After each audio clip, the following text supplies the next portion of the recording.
Welcome to the Time for Heroes podcast. Hello, my name's Brian James O'Sullivan. I'm an actor and musician and comedian, and you're listening to Time for Heroes podcast. Brian James O'Sullivan, That's correct. or Brido Hingwy, as people might know on Instagram and TikTok. We're going to talk about your career, which has included theatre, TV, comedy, and podcasts. One of the longest running podcasts I've seen. You started a podcast well before COVID, so fair play to you for that. But what I like to do at the start is right back to the start. What was life like for a young Brian growing up? From what I understand, I always mimicked what I saw on TV or anything. If I ever went to see a show or anything like that, I always wanted to copy it.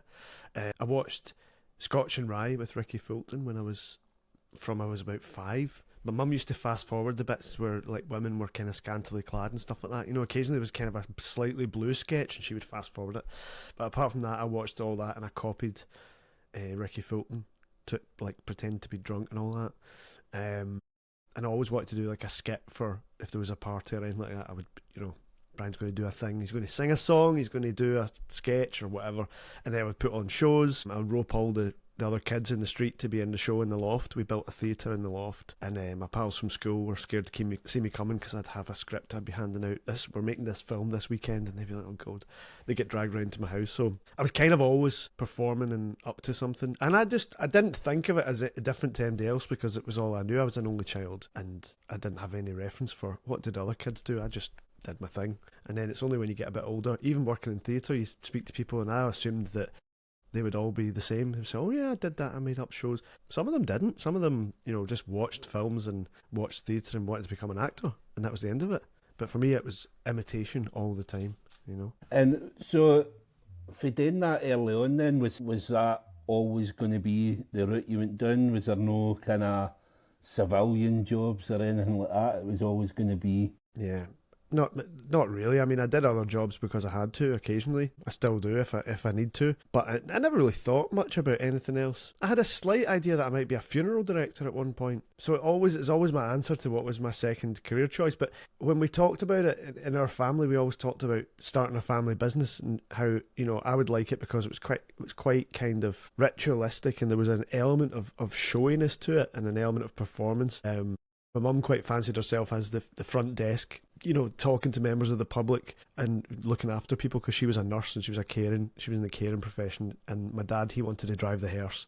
So that was a vague idea that we have talked about over the years, but I never really thought about any other, I didn't want to work in a bank or be a policeman or any of these things that kids come up with. Do kids come up with they want to work in a bank? No, really. Your mum and dad were involved in performance as well, weren't they? So a huge influence then on your career. Yeah, well, my dad is a musician and he plays Scottish and Irish music. He plays the accordion to a very high level, and he was out every weekend gigging when I was a kid because they never had any money. So they both worked as nurses. My mum was a nurse. She did night shift in a neuro unit, so head injuries, like really serious trauma. And my dad worked as a psychiatric nurse, so he went in the community and helped people with long-term psychiatric problems. And even that wasn't enough, like, to keep everybody afloat. So my dad was out the weekends. He was gigging every weekend. He'd be up and down the country and across to Ireland, Australia. He played the Australian Irish Dancing Championships 20 years in a row. He went to Australia every year. And then they did amateur dramatics. So eventually when I was about 7 or 8 when they joined the Amdram club in Knightswood. And they played the Ugly Sisters in Cinderella. And my dad kept his moustache intact. He wasn't getting rid of that. And I was kind of watching initially and they were doing it, and then I got a wee part and started to join in. So what was your first part, like your first serious part? Or was it Oliver? Is that, am I allowed to believe? Yeah, probably. I did that. People used to contact my mum when stuff was in the paper. Because back then, you're talking like 30 odd years ago, like... we didn't have social media or anything like that. So opportunities like that would come out in the paper. So it'd be in the evening times. There's going to be a production of Oliver, the Apollo Players, which is a famous Glasgow Amdram group. They did musicals, they still do. And someone phoned my mum and said, why doesn't Brian audition for that? He likes doing performances and all that. So I went along to audition for that. I got the part and I played Oliver for a few shows at the Theatre Royal. And then somewhere around that time, there was another thing in the paper about Michael Barrymore was coming to town with his roadshow, and we decided we'd go along and I would sing a song there, and ended up going on his show, and then again in the evening times Oliver, but this time the professional production of Oliver, the London production, were looking for boys. They didn't say who, they didn't say they were looking for the lead parts, they just said come along to an audition. And so we queued up round the block, and we went and we did a bit.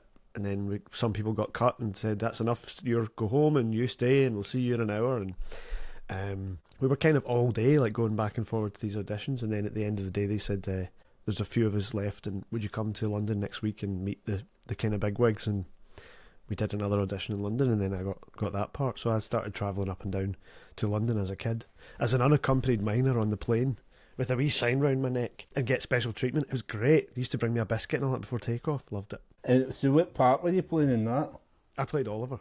Oh, it's the lead part. The lead part, I was a skinny wee waif of a thing. That was the only part I could play. I looked malnourished anyway, so it was perfect. I never liked eating. It all got in the way of everything else I wanted to. I wanted to do shows and play and all that, so I didn't want to stop and eat my dinner. So see, like, obviously at a young age, the audition process, how have you dealt with the audition process as you've got older?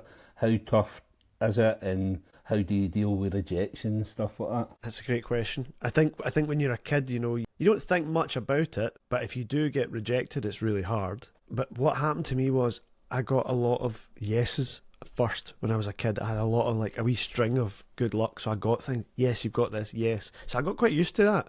And then at some point I got offered this film, and then I thought in my head that I had it, and then they phoned up and said, no, we've gone a different direction. And I was like beside myself. I was about 10 and I was just like crying for days. So I had to start getting used to that. But as an adult, like as an actor and stuff, you get rejected most days. I mean, somebody says no to you all the time. And you just get to a point where it's not personal. Like, if I go into a room and I show them, I don't try and be what I think they want me to be. I try and just be me and go, this is what I've got. And if it works for your show, then that's great. And if it doesn't, then why would I want to be in it anyway? Because I don't want to start rehearsals on day one with the job of trying to convince you that you made the right decision. Yeah.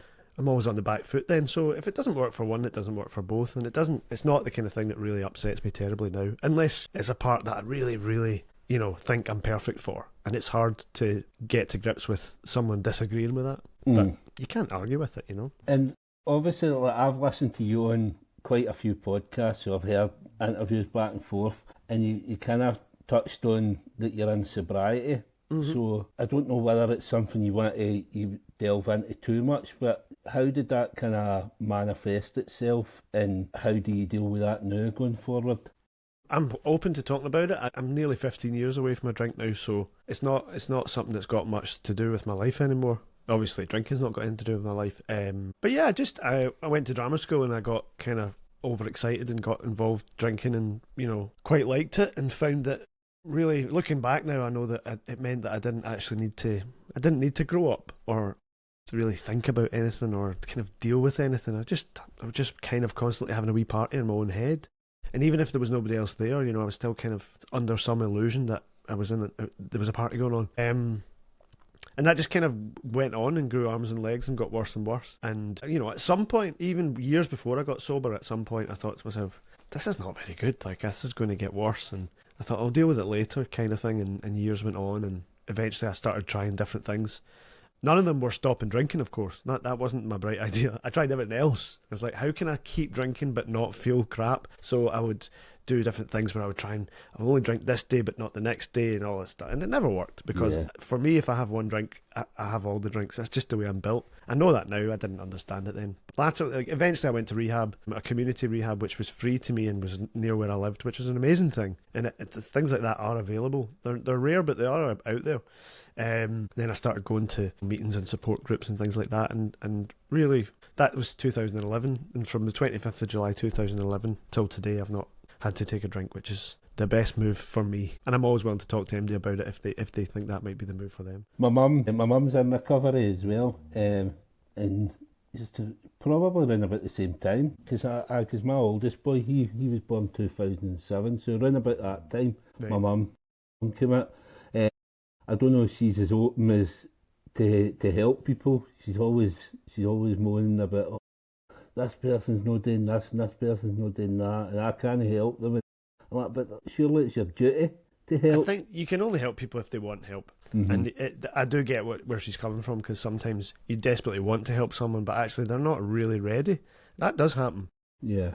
People present as because they want the pain to stop, but they're not actually finished drinking yet. And that's a difficult place to be in. That's the place I was in, which I was describing. But when someone really is really done and they want to actually not drink anymore, and they want to feel better and have a better life, then they will accept help. But it's frustrating when you're on the other end of it. Yeah. Bearing in mind, my mum just turned 80 a couple of weeks ago. Right. She's probably similar, like if Janice, your character, was in recovery and trying to, you know what I mean? She'd always have something to say about it. Yeah, that's a different story. Aye. Janice is in there, you know what I mean? So, I mean, really busy. You've done stage shows, you've done comedy, you've done TV work, I've seen you on Scott Squad, stuff like that. So, with that aspect, what would you consider your favourite? I'm a theatre person at heart, definitely. I feel comfortable in a theatre, even just as an audience member. I just go in and that just feels like home to me. So my ambition was always to be walking through a stage door, and for that to be me going to my work. If I could do that every day, then I feel like I've achieved what I set out to achieve, and I get to do that a lot. And other stuff is fun. I love playing music, and if I can combine them, and I like making people laugh a lot. But ultimately, being in front of an audience, being in a theatre that's the goal for me always. And why is that? Is it because you get the instant kind of reaction? Yeah, I think there's that. I think there's definitely that live element, and you're sharing something that's completely unique with these people in this moment. And you might do the show again tomorrow, but it's different, and it's different people. And often if you're doing the show today, the people that are watching it, they've never seen it before. They've never experienced it before. Excuse me. They don't know what you're going to do next. So you can watch them and see them experiencing it for the first time, and you get to go on that journey with them. And the thing about, I can't remember who was talking about it, but the thing about the gap between having the idea and getting it in front of the audience gets bigger and bigger the more successful you get, or the bigger scale you want to do things on. So someone who's got a musical in the West End right now, they didn't just think of it like 2 months before it opened. They've been working on it for 10, 15, 20 years before it opened to get to that point. But with me, say, and Janice, and I'm moving on from theatre now to Instagram videos or TikTok videos, the idea and then getting it in front of the audience can be separated by only 20 seconds. If I think of something funny, I can put it on and I can let people see it and let people react to it almost instantly. That's amazing. I mean, once we get onto the videos, because that's where I first discovered you, and they are absolutely phenomenal. I mean, like those videos, like you've kind of touched on. So like, I looked at them and thought, obviously you've done 3 shows now with the Janice and Frank story. Was there ever any temptation?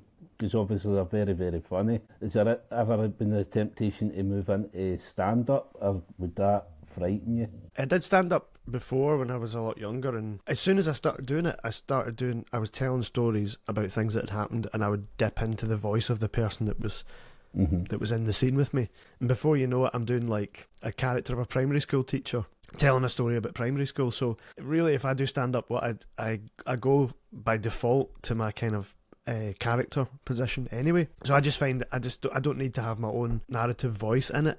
I just cut that out and just go straight to the character, because that's what I enjoy doing, and that comes easier to me anyway. But I think stand up I mean, really good stand up is such an art form and such a great skill that I don't have. That's another thing I should point out. Like, I'm not a stand up comedian, and I respect good stand up so much. I mean, it's an amazing thing. And I also think that we maybe for a short time in history thought that stand-up and working from the bottom of the rung on stand-up, or the bottom of the ladder on stand-up, was the only way to become a comedian. But I think we are finding that there are different paths now. If you're a funny person, you don't have to become a stand-up comedian. And that TikTok has kind of highlighted that. You might be a character person, you might be a storyteller, you might be a clown. I saw an amazing clown show last night, a guy who would never be called a stand-up, but was hilarious and was like throwing stuff about the stage and taking his clothes off and crowd surfing through the audience. So I think each kind of category has its own, and all to be respected, and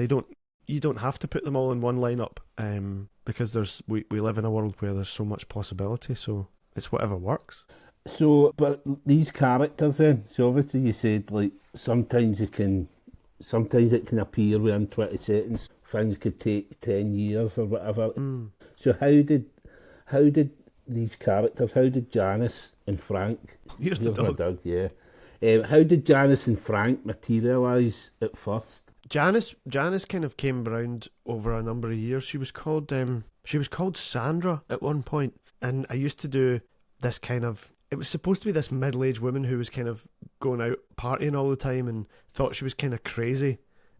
Always talking about how I'm crazy, me. And I used to do it and sort of annoy my pals with it. I was like, here's Sandra coming, and they'd be like, shut up. And then years went by, and I don't know how it merged, but at some point during lockdown, I was sending my pal videos of me, and she wasn't called Janice, but it was just me going, this, I'm clapping for the NHS and whatever I was saying, right? And he said to me, why are you sending these to me? Put them on Twitter, just put them out, because if you think it's funny, and I definitely think it's funny, then, maybe somebody else will. She didn't have a name at that time, but it was just a kind of a Glasgow Maw thing, which has become a thing since, and other people do it. But Frank was a character called, he was known as Uncle Patter, and he was just everybody's uncle. Again, he didn't have a name, and I used to do it in the wings of. I was in a show in Edinburgh at the Lyceum, Christmas 2019, so just before the pandemic, and I remember taking people aside and going, "You ready for a bit of Uncle Patter?"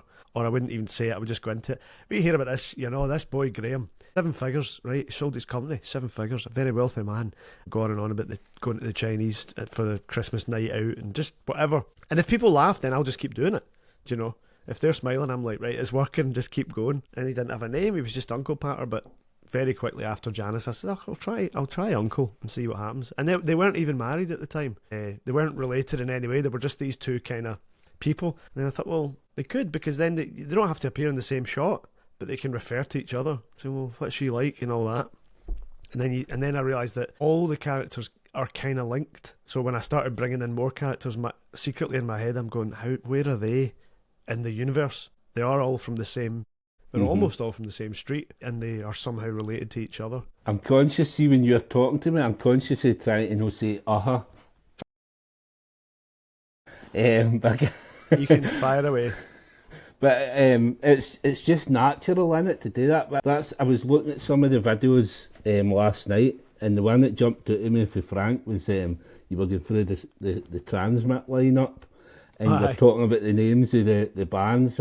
I mean, I think I got it at the time, but last night I was sitting in the couch buckled at that, and the missus is like, what the fuck are you? So getting, like, obviously the initial Janice and Frank, and then you've had Connor, who is the son, am I correct? Barbara Carmichael, who I think I've heard you in a podcast saying that she's now Janice's sister. She's Janice's sister, which isn't really apparent from the videos, but it is from the third part of the show. Right. So the third, I love how the dog's chewing the microphone. The third show is called Cruise, and Janice and Frank go on a cruise, but I thought that was a perfect setting because you can have other people, that's a place where other people could be, and they could by chance be on the same ship. So one of the reveals in that show was that Janice and Barbara are actually estranged sisters. So some of the lore is kind of not in the videos, and I've saved it for the shows, but I try to keep the videos and the shows on the same timeline. So I won't say who, but one of the side characters who isn't played by me, one of the off-camera characters, actually is no longer alive in the universe. Right. And we know this from one of the shows. And since that show came out, that character doesn't get spoken to off-camera, if you follow me. Mm-hmm. So I try to keep that timeline sort of consistent with what's happened in the shows. But a bit like The Simpsons or Family Guy, things change, but they don't age, really. They're kind of... We find them in the same place in some way. Things happen to them and things develop, but Janice will kind of always be 60, I think. Unless I get older than 64 and I'm still doing it. Then maybe she's 80 and I'm 80, I don't know. And obviously then we've had David Glen. David Glen. An insufferable moron. I love him as well, but the one that has kind of got me is Hilary, which I've not really heard you talk about too much. She's probably the most recent.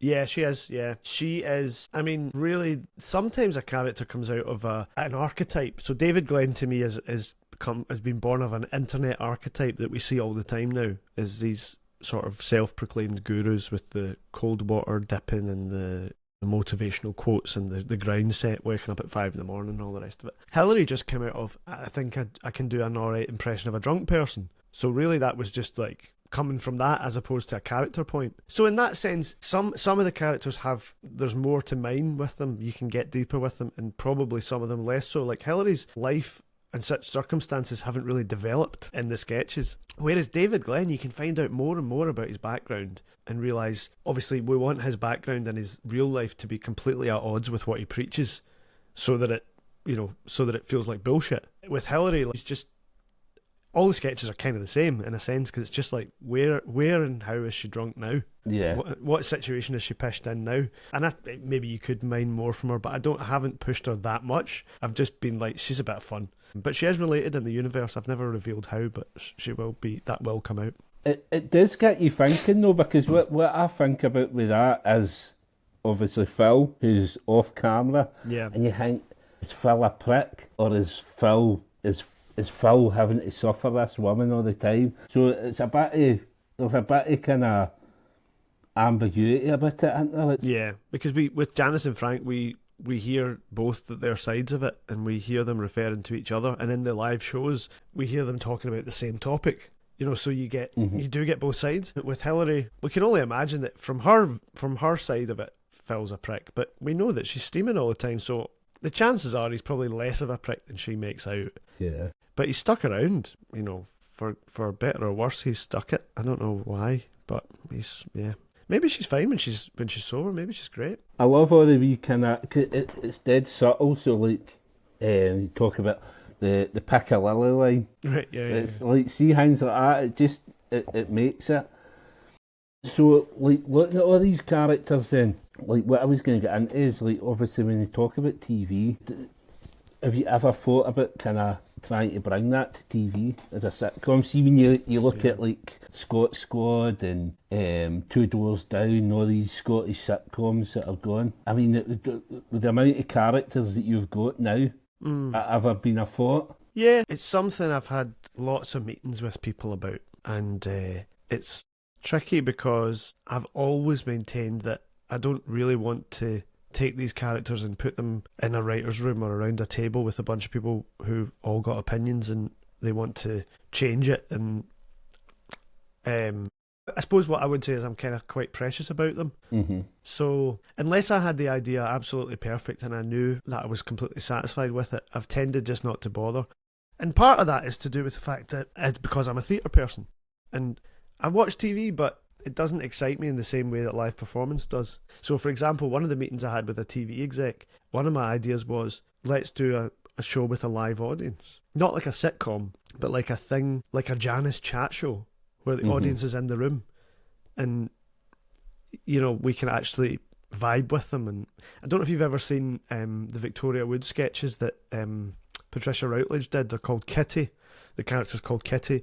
And they're from I would say they're from about the 80s. They show up on TikTok occasionally. And she comes in, she sits in an armchair in front of a live studio audience and she sort of tells them what's been happening to her.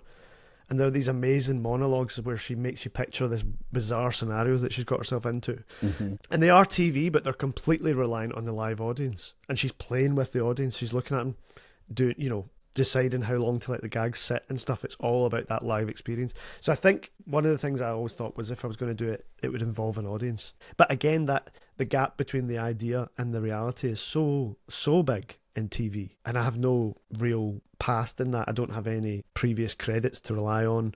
I would have to really go from the very ground floor of that. And if I want to do a live show, I can give or take phone up people at the Or and More and say, have you got a date in September that I could do? Because they know me and it's that simple. So I find it hard to get away from that kind of how straightforward and organic it is to put it on the stage. And I don't see why, it just doesn't excite me in the same way. Yeah, I mean, there is that risk of kind of ruining the characters, isn't there? And just kind of, and the way they are now, they're perfectly formed and kind of organically grown. So yeah, nobody else gets a say in them. And I'm not saying I'm some delicate genius, but like if they are working and people enjoy them and I like what's happening with them, then I don't want to interrupt that.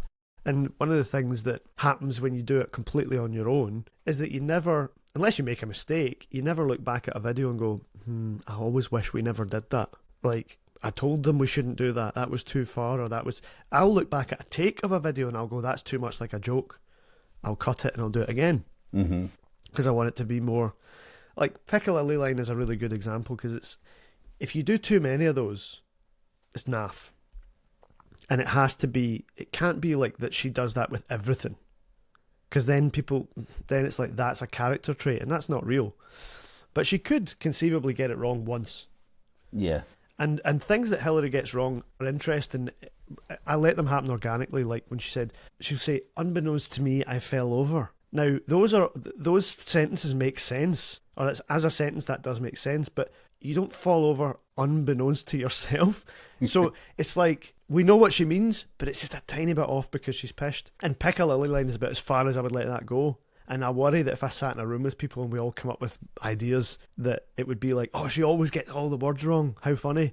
And like, that's one thing, and that's not what I'm trying to do. So I suppose, yeah, I do edit myself, and that's about as far as I would let that go. So you've done the Janice and Frank story, obviously you've done the 3 parts. So is there anything else to come? Is there going to be any more live shows? Part 4 is brewing in my head right now.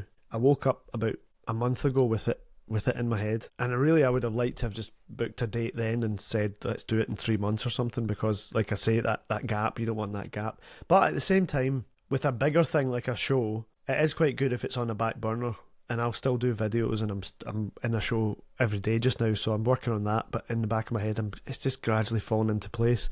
And it's another concept that allows the other characters to kind of come in. It allows the voices of the other characters to appear, and it allows for a bit of audience interaction in a different way that I've ever had before. So I have it not ready to go, but I have the idea pretty strongly in my head. But I'm living and working in London now, so I'm kind of considering doing it in London first, which is a bit of a departure. But if I don't, I won't be able to do it until 2027 at the earliest, because I'm going to be here until next January at the earliest. So I'm thinking about it. So that was actually another question. Like, obviously, being so Scottish, how does it transcend with other audiences? How do they get the humour? It depends. I think lots of expat, like people, living in other countries, like it because they say, oh, it reminds me of home, that kind of thing. But you do get people from completely, who are just born and bred somewhere else entirely, Canadian and American people who are like, I get this. Places like London are good because there's people from all over living in London. So you do get people say, oh, they're looking for something like that, some sort of Celtic humour that they miss. So I do have people that comment and say things from all over the world, really. And then I watch TikTok and I see, like, there's a sketch, I wish I could remember the guy's name, but he does a thing about the sort of an Arab family and what the dad is like, and you see it and you go, I'm sure there's stuff in here that I'm not getting because I'm not from that background, but at the same time there's loads I am getting, because it's like, it's a pushy dad who puts a lot of pressure on the kid and who kind of lightly makes fun of the kid for their, what they think's important. It's just a dad being a dad. So there's a universality to that, which makes me sort of confident that you can present it to people from all different parts of the world and different cultures, and they could find bits of it funny. Yeah, I feel as if the Scottish culture seems to be like everybody can be funny in Scotland, and well, it's so currency as well. Being funny is really important in Scotland, and I think often it's in cultures where historically we've been second to something else. Jewish humour is so rich. And it's got to do with being the underdog. And I think Scotland has a wee bit of that. I'm not comparing Scotland's struggles to the struggles of the, historically of the Jews or anything like that, but I think definitely kind of gallows humour or making fun of yourself, self-deprecation. Who's joining us? We've got somebody coming in. Margot. This is my guest for the last episode. I don't know what's... Margot, you're done. This is the joys of using a new recording platform. Good. Anyway, we'll continue with Margot just she's sitting looking at the side, sitting at the side there. But I mean that's so like where I discovered you for. I obviously seen you on Instagram, and I started the podcast in lockdown, so I'm a fan compared to yourself. Stop. But like I think I told you in the email conversation the first time I heard you was on the La Fontaine's podcast. Right. Yeah. And obviously Kerr, he stays down in London now. Jamie, the drummer, he's fair like round the corner for myself, so I'm good pals with him.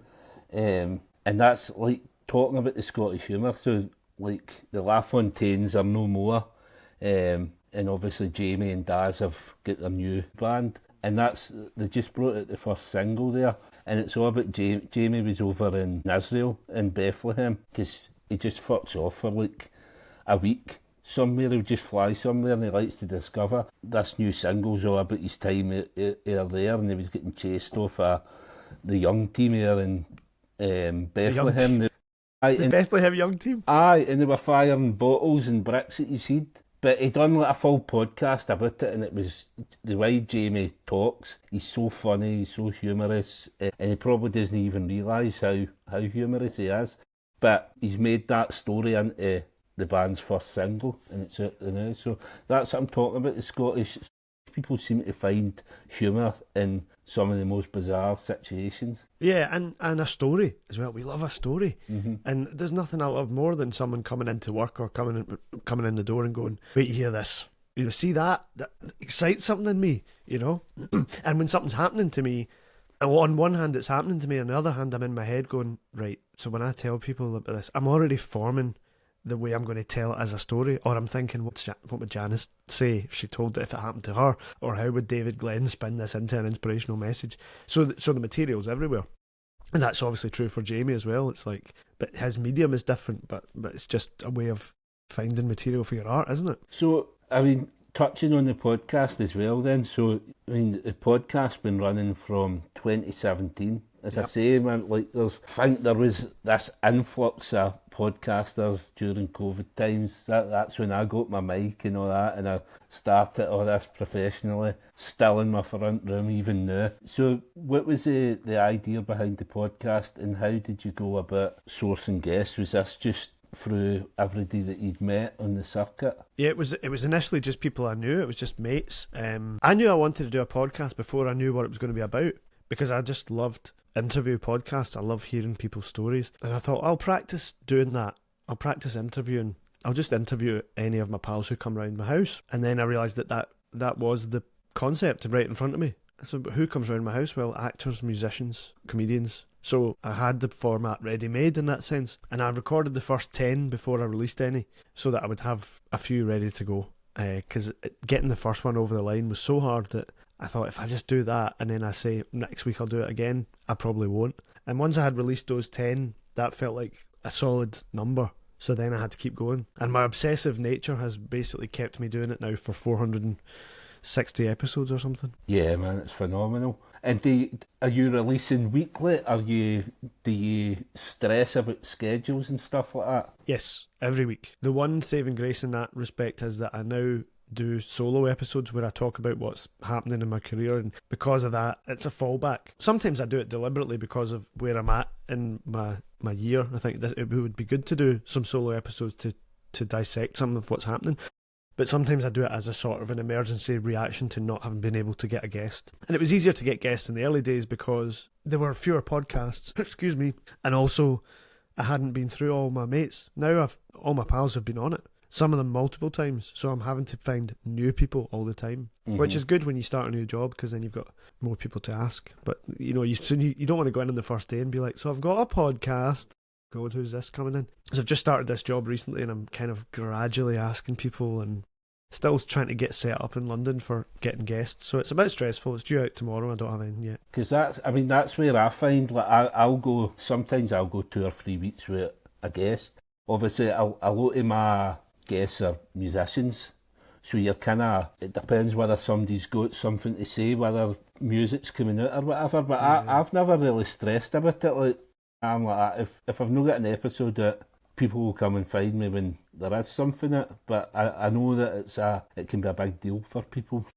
I just did one every week at the beginning, those first 10, and then because I had set that up, I've kind of done it to myself. I took 1 week off when I was sick. That was in 2018. And then during the pandemic, we had a couple of months where we didn't record because we just kind of ran out of people who had anything that they wanted to share, because all the episodes were just like How are you filling your days, and how are you finding it, and what do you think of lockdown? Essentially, eventually no one wants to talk about that anymore, so we stopped. Yeah. But apart from that, I've always done it every week, and like I say, it's more about my obsessive personality than anything that keeps it going. It's a fantastic listen though. I was listening to, I think I listened to Jonathan Watson episode last night, and Nice. it's nice to kind of get that insight for, like, obviously, like, two people that are in the industry talking about the thing, and you just feel like you're sitting in the corner of the room listening into a conversation. Right? Aye, so that's us back after a wee technical hitch. We had a short had- intermission. Yeah, I mean, we've had Margot joining us, we've had the dog joining us, and then you went away for a pish. Life happens. But we touched on basically everything. Just one thing, I mean, working with David Tennant in Macbeth, how was that, working with him? And, like, see, working with a guy like that, does that make you raise your game? It definitely does. It definitely does. When someone's, I don't mean just because someone's famous, it's when someone's really good. David is an exceptional actor. And he came into Macbeth really super prepared, and did an amazing performance right from day one. So it does make you raise your game. It made me nervous as well. Not his fault, but I was really aware of this, immense talent, and also like big reputation and stuff. And every scene I had in Macbeth was with David, just face to face. And at first I was useless. I was just like falling to bits. But gradually you get to know someone, and then you relax. I mean, he's a really nice guy, and he doesn't take himself very seriously in terms of, like, he doesn't think he's a big shot or any of that stuff. He's just a normal guy who's very talented and very good at his job. And a lot of people, famous or not, could learn a thing or two from the way he conducts himself. So you look at someone like that, and you learn a lot about being an actor, but you also learn about being a good person. And you go, right, okay, that's, he treats people really well, and you think, I could learn from that, and so could many people. Yeah, I mean, he comes across like that. I watched him on the Assembly when it's the neurodivergent kids, and they're all interviewing him. Oh yeah, that was amazing. Yeah, and it came across really well. But I mean, any time I've seen him interviewed or anything, he's always very down to earth, and Yeah. you can imagine just once you get into work mode that he's super professional. Oh, it's class act. Just a dead nice guy, and also, like, working with Scottish people is always great, particularly in London, because you're already slightly going against the grain because you're the Scottish person. But we were an all Scottish cast in Macbeth in London, which was just class. So it felt like we took over the theatre with Scottish patter and stuff. So, I mean, that's about it for. I mean, it's been an absolute pleasure speaking to you. What have you got coming up in the next few months? I've just joined the cast of a musical in the West End. I'm in Cabaret, which has been running it's going into its 5th year now, and I'm joining the company for a year. I'm in the prologue, which is an immersive kind of experience that the audience get as they enter the theatre. So the theatre's been kind of turned around to be the Kit Kat Club in Berlin. For the setting of the show, and as the audience come in, there's music and dance and stuff happening all around them for a whole hour and 15 minutes before the musical starts, and I'm in the company that does that. So mainly I play the accordion these days, every day, but I get to interact with the audience and improvise. The music's semi-improvised as well, so it's kind of like different every day. There's a bit of comedy, there's a bit of clowning, and a brilliant company to work for, and I get to be in London, which I just love. Whereabouts is that? What theatre is it at? The Playhouse. It's called the Playhouse, although it's been rebranded as the Kit Kat Club. It's down by Embankment, right on the Thames. Right. And is that going to be running right throughout the summer and stuff? Yep, right through. At the moment, it's booking until next January. Right. Okay. I might have a look at it for when I'm down in the summer, and I'll say. Oh yeah, give us a shout. I'll say to my sister-in-law as well. She does all the musicals. She's she's out in Essex, but she travels into London for all the musicals. Oh, brilliant. But we're done in July, so I might nip in and see you. Great. But so the last part of the podcast, obviously it's called Time for Heroes, so the last part I asked my guests to pick 4 heroes to come for dinner. Why are they your heroes, and what would you cook for them as well? Great. I haven't even thought about the cooking part 'cause I'm a terrible cook. Or I'm a lazy. I think I can if I try, but I just can't bother. Who would I think I would start with Fran Lebowitz, New York wit and author. I think for me it would all be about what what would the conversation entail, you know? So Fran Lebowitz would be amazing for conversation. Nathan Lane is my favourite actor in the world. I loved him in The Producers. I loved him in The Birdcage. He's a brilliant musical theatre actor. Um, to mix it up a bit, I'd probably have Eckhart Tolle, who's a spiritual speaker. I don't know how he would get on with Fran, but it'd be interesting. He's a very kind of like low key, very gentle, super like peaceful vibe type guy, and Fran's like very acerbic and quite dark. So that would be fun. And I don't know about the fourth one. Maybe Stephen Sondheim. I mean, he's dead now, but the greatest musical theatre composer of his generation, and, Yeah. a very intelligent man, and a big fan of his. So mostly American Jewish people, actually. Funny we were talking about Jewish humour. I was going to say Jackie Mason as well at one point. He's one of my favourite stand-ups. What would I cook them? I tell you what's always a good safe bet is fajitas. Put all that stuff in the middle of the table. Loads of like chicken and veg and stuff, all nicely stir fried, and like fresh chilies and all bits and bobs, and cheese and sour cream. And we could all build our own fajitas and just get messy. And I could throw cheese at Fran Lebowitz or whatever.